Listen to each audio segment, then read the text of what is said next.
Libertação, pelo Espírito André Luiz. 10. Em aprendizado. De retorno à casa, com indisfarçável estranheza, reparei que o nosso instrutor não empreendia qualquer ataque em defesa da doente querida.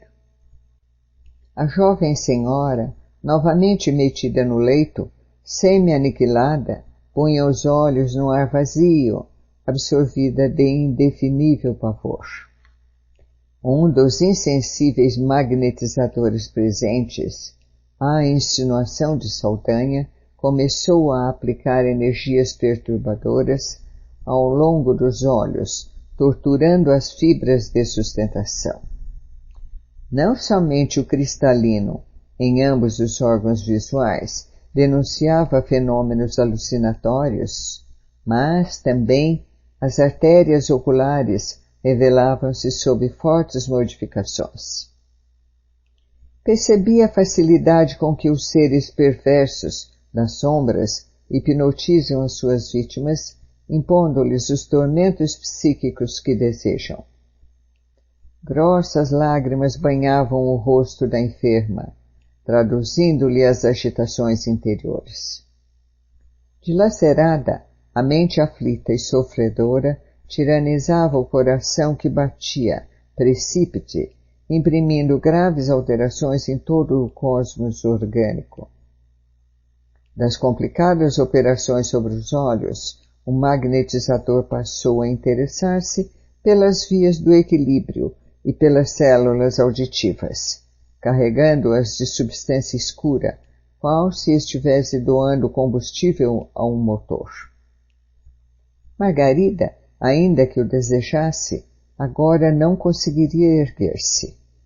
Compacta emissão de fluidos tóxicos misturava-se à linfa dos canais semicirculares. Terminada a esquisita intervenção, Saldanha dispensou os terríveis colaboradores, à exceção da dupla que se incumbia do hipnotismo, alegando que havia serviço em outra parte da cidade. Outros casos aguardavam a legião de Gregório, e Margarida, no parecer do chefe de tortura, já recebera suficiente material de prostração para 30 horas consecutivas. Pouco a pouco esvaziou-se a casa, semelhante agora à desprezada colmeia de marimbondos vorazes. Contudo, ali permaneciam Saldanha, os 2 magnetizadores, nós 3 e a coleção de mentes, em formas ovoides, ligadas ao cérebro da senhora flagelada. A sós com o temível obsessor, Gúbio procurou sondar-lhe o íntimo discretamente. Sem dúvida que a sua fidelidade aos compromissos assumidos, declarou o nosso orientador atencioso, é bastante significativa. E, enquanto Saldanha sorria envaidecidamente, continuou, de olhar penetrante e doce. Que razões teriam conduzido Gregório a conferir-lhe tão delicada missão? O ódio, meu amigo, o ódio, explicou o interpelado decidido. A senhora? Aduziu Gúbio, indicando a doente. Não propriamente a ela, mas ao pai, juiz sem alma que me devastou o lar.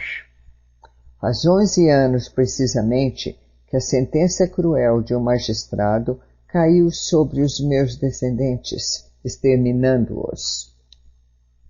E, diante da expressão de real interesse que o nosso instrutor deixava perceber, o infeliz continuou. Tão logo abandonei o corpo físico, premido por uma tuberculose galopante, revoltado com a pobreza que me lançara à extrema penúria, não pude afastar-me do ambiente doméstico. Minha infortunada Iracema herdou-me um filho querido a quem não pude legar qualquer recurso apreciável.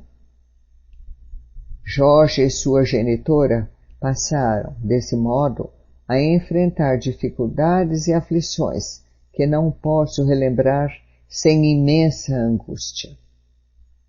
Operário em rude serviço braçal, meu filho não conseguia sustentar dignamente a casa, definhando-se-lhe a mãezinha em padecimentos continuados e sofridos em silêncio. Ainda assim, Jorge contraiu núpcias, muito cedo, com uma colega de trabalho que, a seu turno, lhe deu uma filhinha atormentada e sofredora.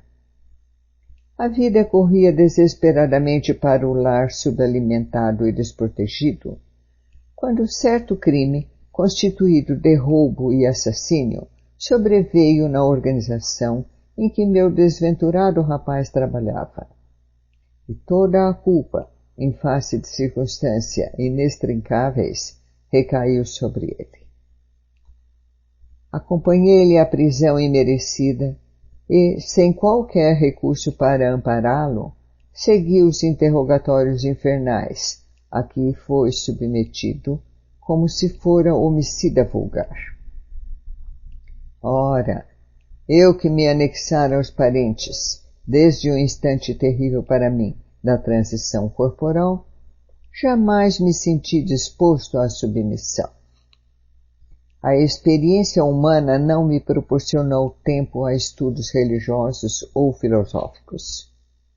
Habituei-me muito cedo à rebelião contra aqueles que gozam os benefícios do mundo em detrimento dos desfavorecidos da sorte, e, reconhecendo que o túmulo não me revelara qualquer milagroso domínio, preferi a continuidade da vida em meu escuro partieiro, onde a convivência de Iracema, através de profundos laços magnéticos, de algum modo me reconfortava.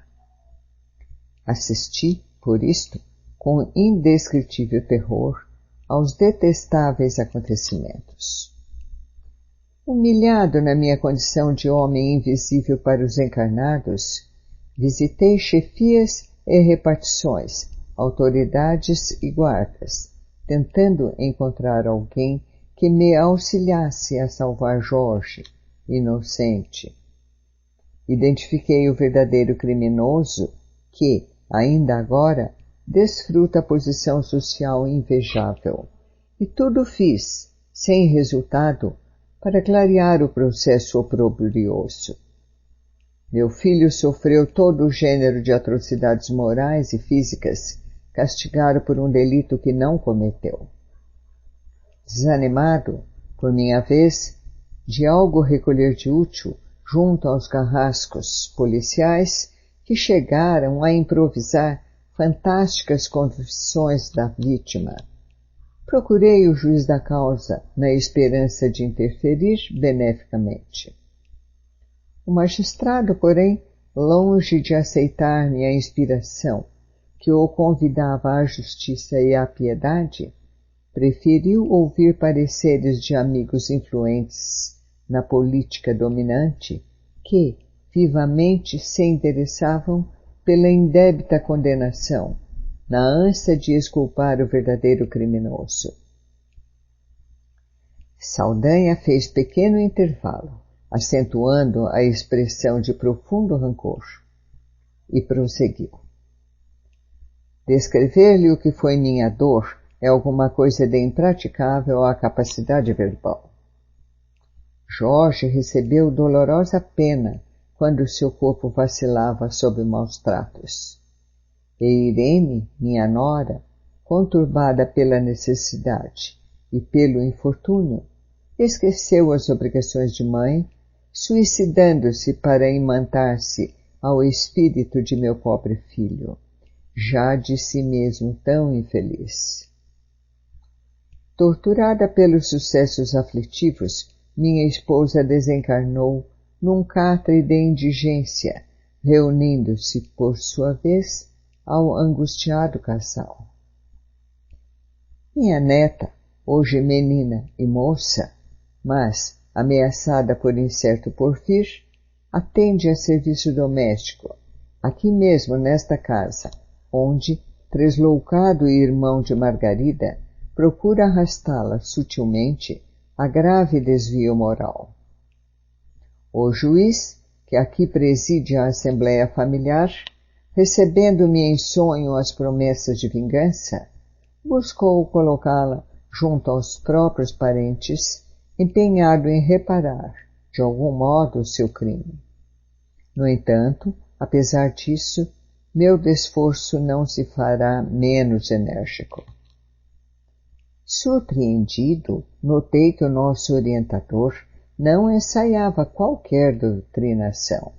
Pousando olhos cheios de simpatia no interlocutor, murmurou apenas: realmente, a sementeira de dor é das que mais nos afligem. Encorajado pelo tom amigo daquela frase, Saldanha prosseguiu: muita gente convida-me à transformação espiritual, concitando-me ao perdão estéril. Não aceito, porém, qualquer alvitre desse jaez. Meu desventurado Jorge, sob a pressão mental de Irene, dilacerada, e de Iracema, oprimida, não resistiu e perturbou-se. Enlouquecendo no cárcere, foi transferido da cela úmida para misérrimo hospício, onde mais se assemelha a um animal encurralado. Acredita possa meu cérebro dispor de recursos para meditar em compaixão que não recebi de pessoa alguma? Enquanto esses quadros permanecerem sob meus olhos, não abrirei minha alma a sugestões religiosas. Estou simplesmente diante da vida.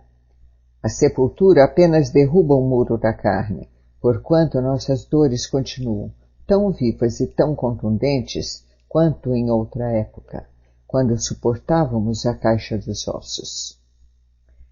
Foi nesse estado que o sacerdote Gregório me encontrou e agradou-se de minhas disposições íntimas. Necessitava de alguém de alma suficientemente endurecida para presidir à retirada técnica desta moça que ele deseja arrebatar, devagarinho, à existência terrestre, e louvou-me o ânimo firme.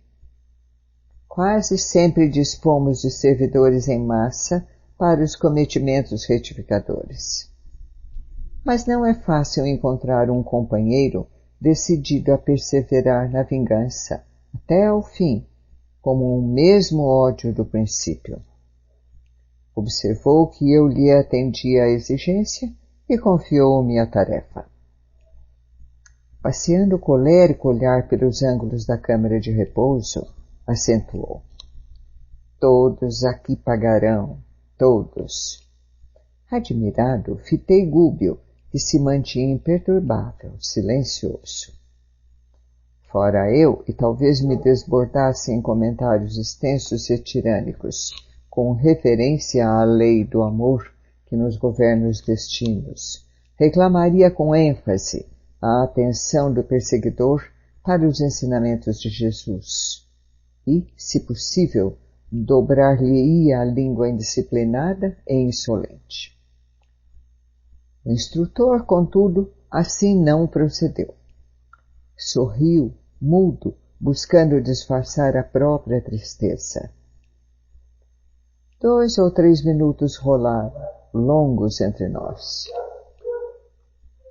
Mostrava o relógio 1/4 para o meio-dia, quando alguns passos se fizeram ouvidos. É um médico, elucidou Saldanha com manifesta expressão de sarcasmo. Debalde, porém, procurará lesões e micróbios. Quase no mesmo instante, um cavalheiro de idade madura penetrou o recinto em companhia de Gabriel, o esposo da vítima. Abeirou-se da enferma, afagou-a gentil e pronunciou algumas palavras de encorajamento. Margarida, em vão, buscou sorrir. Faltavam-lhe forças para tanto. A conversação ia a meio, quando uma entidade, evidentemente bem intencionada, compareceu. Viu-nos e demonstrou compreender-nos a posição, porque fixou em nós cauteloso olhar sem dizer palavra, acercando-se do médico solicitamente, qual se lhe fora dedicado ao enfermeiro. O especialista não parecia profundamente interessado no caso, mas, ao auscultar Margarida, entregue a torpor inquietante, conversou com o marido da vítima de maneira superficial. Declarou que a jovem senhora, em sua opinião, certamente se mantinha sob o império da epilepsia secundária e que, em última análise, para submetê-la a exame particularizado da lesão cérebro-meníngea, seguido provavelmente de intervenção cirúrgica aconselhável. Em seguida, porém, observei que a entidade espiritual recém-chegada e que eu assistia com desvelo, passou a destra em sua fronte como se desejasse transmitir-lhe algum alvitre providencial. O médico relutou bastante, mas, ao cabo de alguns minutos, constrangido por sugestão exterior que não saberia compreender exatamente, convidou Gabriel a um dos ângulos do quarto e lembrou: por que não tenta o espiritismo? Conheço ultimamente alguns casos intrincados que vão sendo resolvidos com êxito pela psicoterapia. E, para não dar ideia de uma capitulação científica ante o idealismo religioso, acrescentava: segundo sabemos, hoje, a saciedade, a sugestão é uma força misteriosa, quase desconhecida. O esposo da enferma recebeu o conselho com simpatia e perguntou: poderá orientar-me suficientemente? O psiquiatra recuou, de algum modo, e obtemperou: bem, não disponho de maior trato com os expoentes do assunto. Todavia, segundo acredito, não terá dificuldades para experimentar. Logo após, deixou ali algumas indicações escritas relacionando drogas e injeções e dispôs-se a sair, sob o riso escarninho de Saldanha, que dominava amplamente esse. Gúbio conversou qualquer coisa com o inquisidor desencarnado e, em seguida, dirigiu-se a mim, esclarecendo: André, combinamos que, para observações, deve seguir o médico. Dentro de algumas horas, porém, volta ao nosso posto. Compreendi que nosso orientador me proporcionava a recolta de novos ensinamentos e acompanhei o especialista em moléstias nervosas, cauteloso e contente. Distanciado agora do lugar em que nosso instrutor travava a batalha singular, acerquei-me da personalidade que assistia ao médico de perto e entabulamos amistoso diálogo. O novo amigo atendia pelo nome de Maurício. Fora enfermeiro do Esculápio, que protegia e recebera com satisfação a tarefa de ampará-lo nos empreendimentos profissionais. Todos os médicos, asseverou-me convicto, ainda mesmo quando materialistas de mente impermeável à fé religiosa, contam com amigos espirituais que os auxiliam. A saúde humana é dos mais preciosos dons divinos. Quando a criatura, por relaxamento ou indisciplina, delibera menosprezá-la, faz-se difícil o socorro aos seus centros de equilíbrio, porque em todos os lugares o pior surdo é aquele que não quer ouvir. Todavia, por parte de quantos ajudam a marcha humana da esfera espiritual, há sempre medidas de proteção à harmonia orgânica para que a saúde das criaturas não seja prejudicada. Claro que há erros tremendos em medicina e que não podemos evitar. Nossa colaboração não pode ultrapassar o campo receptivo daquele que se interessa pela cura alheia ou pelo próprio reajustamento. Entretanto, realizamos sempre em favor da saúde geral quanto nos é possível. E, numa expressão profundamente significativa, acentuou: "Ah, se os médicos orassem!" Nesse instante, alcançamos o ponto de destino, antecipando-nos de algum modo ao amigo encarnado sob minha observação. A residência confortável, não obstante o formoso jardim que a circundava, permanecia transbordante de fluidos desagradáveis. O clima doméstico era perturbador. Maurício elucidou sem preâmbulos. Estamos sumamente interessados em que o nosso amigo se enfronhe no trato com as magnas questões da alma, a fim de aperfeiçoar-se na tarefa junto à mente enferma. Por isso encaminhamos até aqui, por vias indiretas, livros e publicações acerca do assunto. Entretanto, contra o nosso desejo, não somente preponderam os preconceitos da classe médica, mas também a influência perniciosa que a segunda esposa exerce sobre ele. Homem inteligente, mas muitíssimo arraigado à remuneração dos sentidos, o nosso amigo não suportou a viuvez e desposou, há 5 anos, uma jovem que lhe exige pesado tributo à maturidade respeitável. Acontece também que a esse problema acresce questão muito grave. A primeira esposa desencarnada deixou 2 rapazes e permanece ligada à organização doméstica, que considera sua propriedade exclusiva. Por mais que o nosso trabalho se acentue, ainda não conseguimos retirá-la com proveito da casa, porque o pensamento dos filhos, em conflito com o pai e com a madrasta, lhe invoca a atuação, de minuto a minuto. O duelo mental nesta casa é enorme.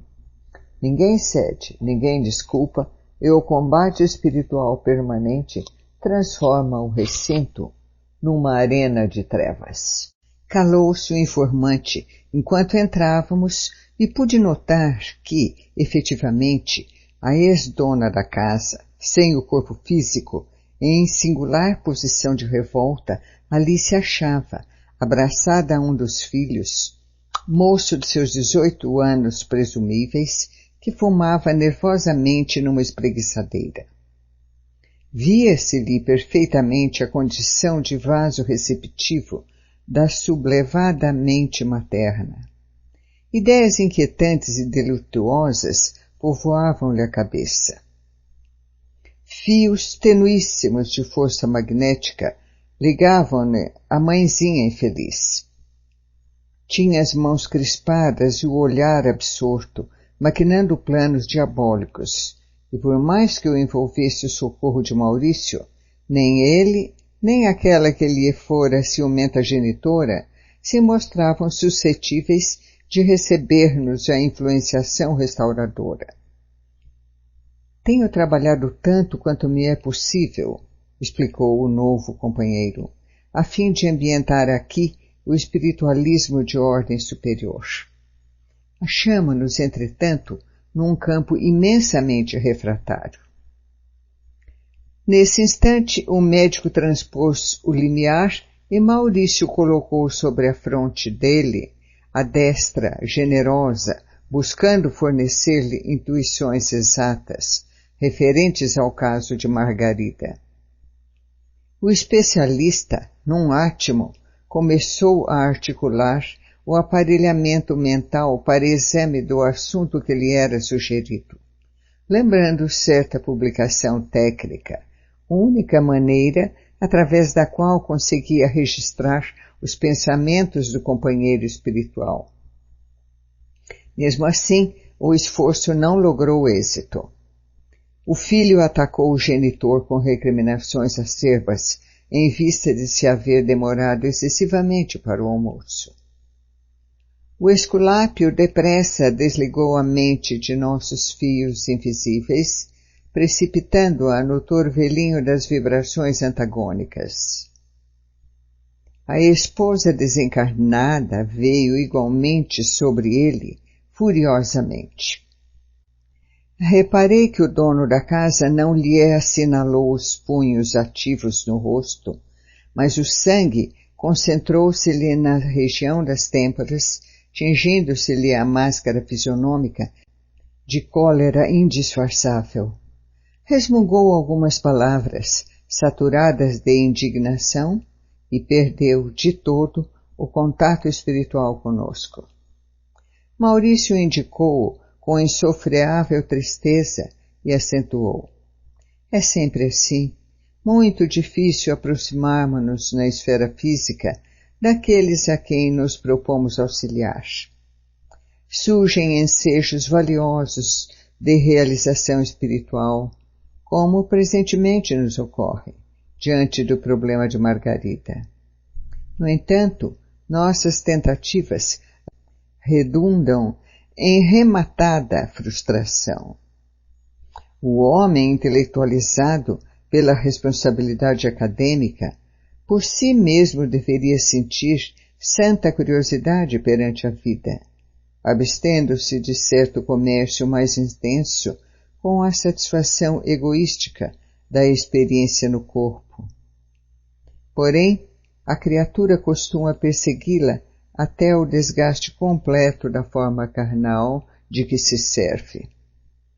Por mais que a convoquemos à preciosa viagem da periferia para o centro, a fim de que ela se amolde aos imperativos da vida que a espera, além do sepulcro, nosso esforço é quase sempre considerado adiável e inútil. Sorriu enigmático e ajuntou: e observamos que nos achamos à frente de um homem chamado pelo campo social ao Ministério de Cura. Nesse ínterim, a pequena família se reuniu ao redor da mesa posta e a segunda esposa do médico me impressionou pelo apuro da apresentação. A pintura do rosto, sem dúvida, era admirável. O traje elegante e sóbrio, as joias discretas e o penteado harmonioso realçavam-lhe a profundez do olhar, mas rodeava-se ela de substância fluídica deprimente. Halo plúmbeo denunciava-lhe a posição de inferioridade.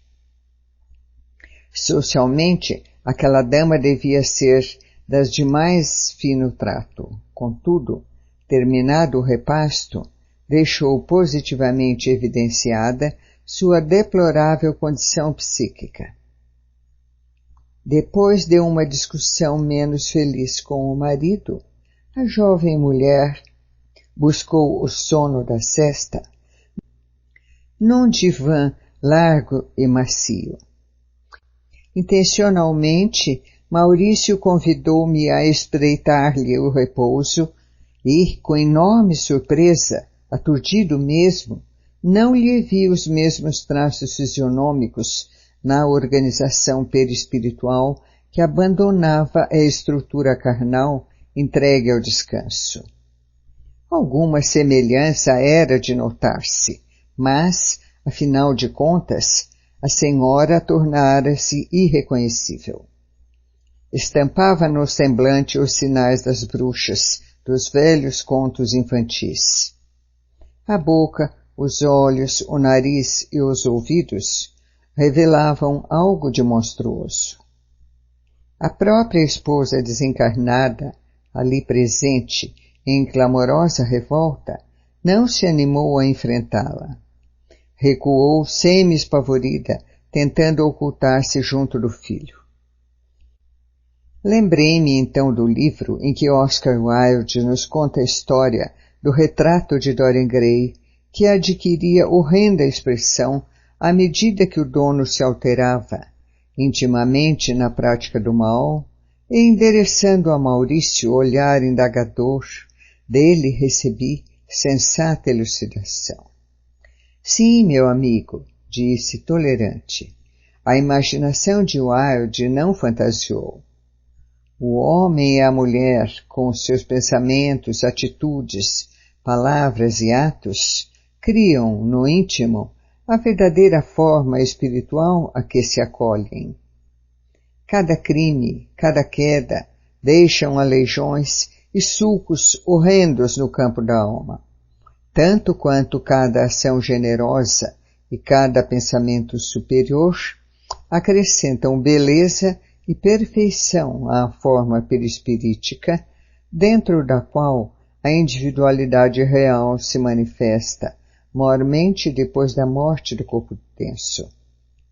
Há criaturas belas e admiráveis na carne e que, no fundo, são verdadeiros monstros mentais, do mesmo modo que há corpos torturados e detestados no mundo, escondendo espíritos evangélicos de celestial formosura. E designando a infeliz que se ausentava de casa, semi-liberta do veículo material, acentuou. Esta irmã desventurada permanece sob o império dos espíritos gozadores e animalizados, que, por muito tempo, a reterão em lastimáveis desequilíbrios.